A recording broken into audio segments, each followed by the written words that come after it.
Okay, so real talk for a sec. Who actually enjoys like updating their resume? Yeah. It's like this dreaded task, right? Yeah. It's always looming over us. But hey, what if I told you it doesn't have to feel like pulling teeth? Right. Today we are diving deep into the lesson plan Crafting a Winning Resume. And let me tell you, this deep dive is jam-packed with tips to help make your application stand out. Yeah, it's time to ditch that resume dread, you know? You are not just a boring old list of job titles and dates. We're talking about crafting a highlight reel, you know, like a captivating trailer for your professional journey. Oh, I love that.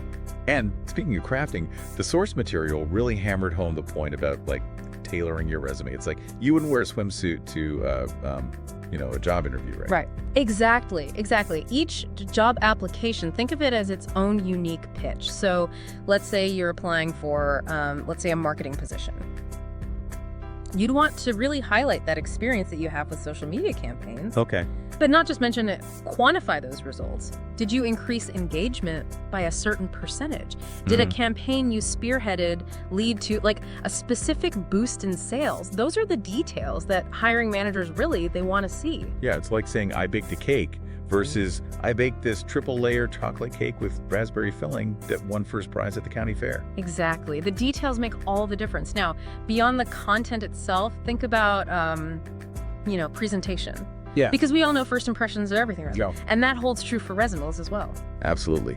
It's funny you mentioned that because the deep dive really stressed the importance of visual appeal. We're talking clean layouts, strategic formatting, making your resume easy on the eyes, and a breeze to skim. Absolutely. Guide that reader. Because remember, they are, those hiring managers are looking at probably tons and tons of these applications. Oh, yeah. And so something that's formatted well and visually appealing, that's going to catch their eye. For sure. And once you've caught their attention, you have to keep them hooked, right? Right. And one thing that really resonated with me was the source's emphasis on quantifying accomplishments. It's like saying like improved sales is good, but declaring I increased sales by 20%? Now that's powerful. Yes.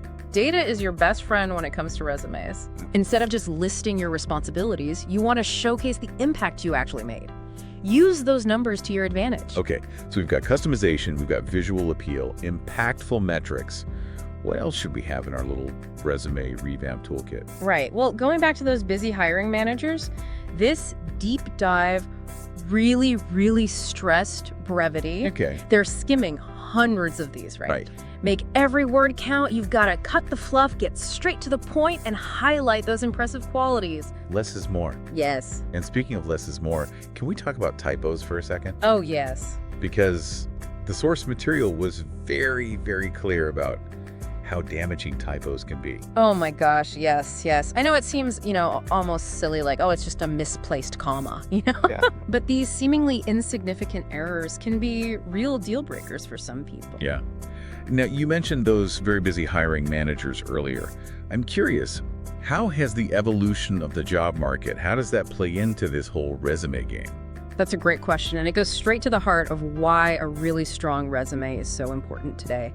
The job market, it's so incredibly competitive now, and the way companies hire, it's changed. Years ago, you would send a resume off to like a human resources department. Today, you're most likely dealing with an applicant tracking system. Oh, right. An ATS.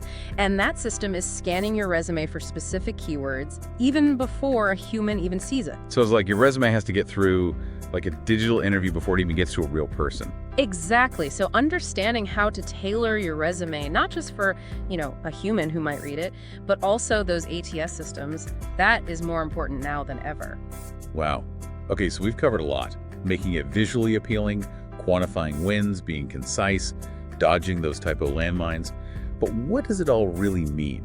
Why is a well-crafted resume so essential in this day and age? Think of your resume as your own personal brand ambassador. It's a snapshot of your professional identity, right? And in today's world where everything's digital, those first impressions often happen online. Your resume, that's often the first touch point, that a potential employer has with you. It sets the stage for how they're going to see you as a potential candidate. It's like the opening scene in a movie. Exactly. You don't want to start a movie with a boring scene, and you don't want to start your job application with a lackluster resume. Right.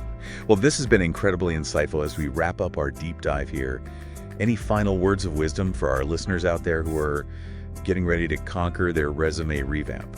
Absolutely. Remember, we've been focused on the traditional resume, but we live in an age of such incredible digital possibilities. Right. The source material gave a great foundation, but think beyond just that paper. Can you create a website? What about an online portfolio? There are so many cool ways to bring your experience to life now. Oh, wow. From a single sheet of paper to like a multi-dimensional experience. Right. I love it. Well, this has been an eye-opening deep dive. I know I'm feeling ready to revamp my own resume. That's what we like to hear. Thank you so much Guys. for joining me on this. Yeah. And for everyone listening, go out there and make those resumes amazing. Yes. Make it a story worth reading.